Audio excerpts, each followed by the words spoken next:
So if you're in a relationship, you're going to want to do maybe 1 day a week or 2 days a week. But then that's 100 weeks, or you know, or 50 weeks, and and then so time just becomes much longer. And so it's just going to be, you're just going to be miserable for that much longer because you're not on the right priority, and you're not putting the pressure on the right, on the right situation. You're putting a weird strain on your relationship, and you're pressuring yourself to be quicker, whereas you just need to take the time for yourself. And so, but if Mhm. you've done the work, as you've said, if you've done the work, then once you're in a relationship, you still, that work needs to, be ongoing. But then you've got a strong base, and you can do that, regularly, and not, all day every day. I've in a steady relationship, and I've still got, a few couple nights a week where I'm just doing stuff for myself, and I mean, I'm sure you're the same. And I think, it's, if you're single and you want to be in a relationship, you need to make sure that you want to be in a relationship for yourself and not for society.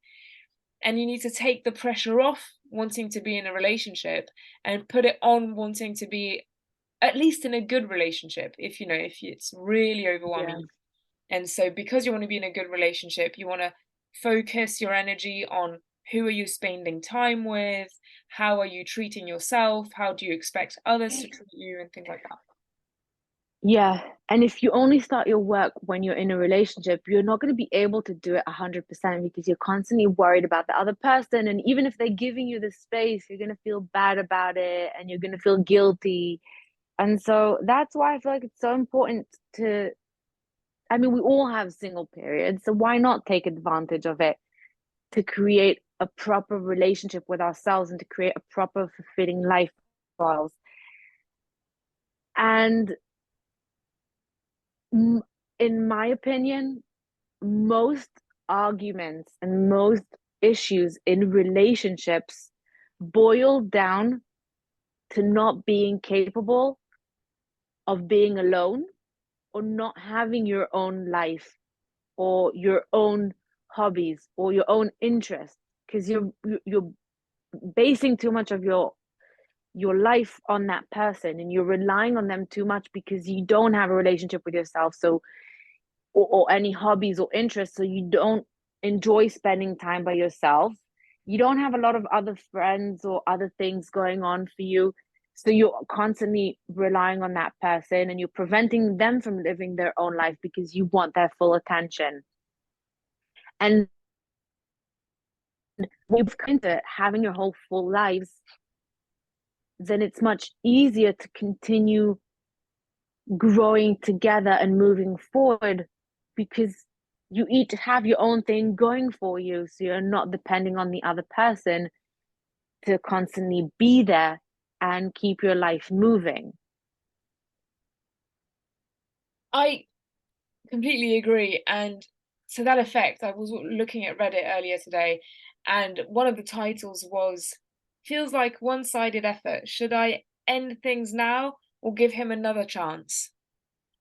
And then the text goes to, "Oh, he's done this a couple of times, and I talked about it, and I always feel like I'm the one going, canceling my own personal plans and to spend time with him. He's always prioritizing other things, and I'm the one that keeps doing this." It's like, no, just stop. He's not making you his priority. Don't make him yours. Here's the thing. And again, this all circles back to having a relationship with yourself and a fulfilling life. When you have a relationship with yourself and a fulfilling life, then you don't feel as desperate to chase someone or to be with someone or to constantly worry, are they interested in me? Are they not interested in me? If they're not putting in the same effort that you are, then you go, bye bye. There'll be a next person coming after you because you're not as worried to be on your own. And if you have to constantly worry whether or not they're interested, or if they're not putting in effort, or if you're the one who's constantly doing the chasing and the making the plans and the putting in the effort, then again they're likely just not that into you. And it circles back to if they wanted to, he would, which of course doesn't apply 100% of the time. But being now in a healthy relationship I understand that a person who wants to be there and who wants to be an active part of your life finds the way to do so. It's never going to be convenient. It's never going to be easy. You're always going to have to make time, and it's going to take time. You don't have to throw everything away for the person in a beat of the heart. But like, I have no doubt in my mind right now, and from the beginning of my relationship, that my boyfriend wanted to spend time with me, that he was willing to make changes or put in the effort. And when it's the right person for you, when that person really wants to be with you, then they'll do that for you. And if they don't, then we say in Hebrew, where there's doubt, there's no doubt. If you have to doubt and if you have to give him another chance and another chance, and then he's not worth your chances. I agree. I say give give him or her the benefit of the doubt once, Yeah. and that's it. Yeah. Once. Anything, any topic, any subject, you're allowed a miscommunication. You're allowed to have different boundaries. You're allowed to have different standards.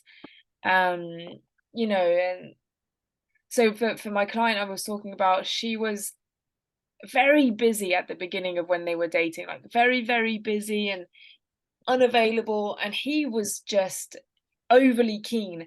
And I said, Mhm. this, it doesn't feel like she's messing you around. It feels like you're desperate for a relationship and she is not.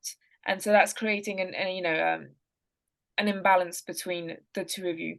So give her the benefit of the doubt once. Message me whenever you want to message her. And so turns out, as soon as he started doing that, she gave her the space to flourish, gave her the space to kind of ask for his news and things like that. And so gave her the benefit of the doubt and it worked out. But if you gave him the benefit of the doubt once, didn't work out, give up. Yeah, there's also, it's important to also differentiate here and to see, because again, I've always been like I'm always busy. There's always something going on, and I'm always, it's hard to make space, especially when I'm so used to being on my own and not having a boyfriend or someone to start making space and time for.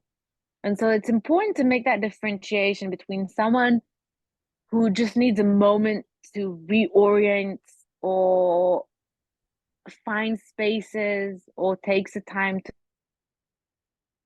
up, and someone who's just really not interested, someone who doesn't put in any effort.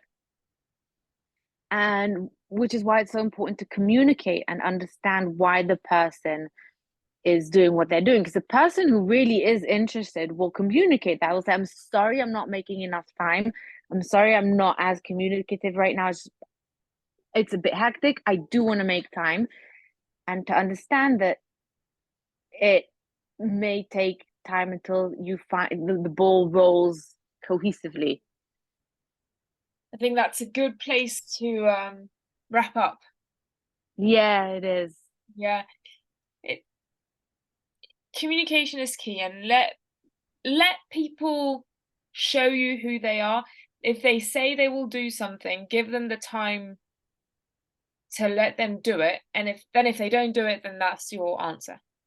Yeah, and just be open, be communicative, don't be defensive, and don't be on the attack. I think it's just a matter of being open-minded and communicating. And again, when you have a strong, solid base with yourself, you find a calmness in you that isn't as desperate or as needy. So, but enough of our voices. Let us know in the comments wherever you're watching this. I'm fascinated to hear if anyone else has found that they are able to build a better relationship by building one with themselves first. Yeah, and how you did it. And how you did it. Yes, give us some tips. Instagram, YouTube, Spotify. Yes, that Pop Culture Cupid, come join us. Bye. Bye. And again, I never found the